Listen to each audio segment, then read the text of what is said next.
საქართველოს პრეზიდენტი არაბთა გაერთიანებული საამიროებიდან გუშინ დილით დაბრუნდა. ამის შესახებ მან დღეს ჟურნალისტებს განუცხადა.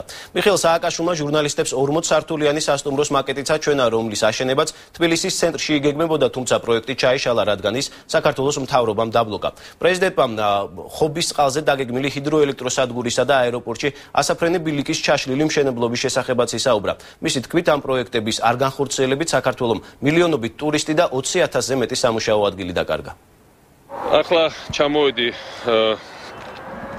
არაბთა გაერთიანებული საამიროდან გუშინ ადრე დაბრუნდით. ერთი პროექტი არის ეს სასტუმრო 40 სართულზე მაღალი, ძალიან ლამაზი, რომელიც უნდა აშენებულიყო თბილისის ცენტრში და რომელიც დაასაქმებდა 20,000 ჩვენ თანამოქალაქეს. 20,000 ჩვენ თანამოქალაქეს. და ეს იყო უცხოელი ინვესტორების გასაკეთებელი და გუშინ წინ მითხრეს საამიროებში, რომ ამ სასტუმროს პროექტი საქართველოს ახალმა მთავრობამ შეაჩერა.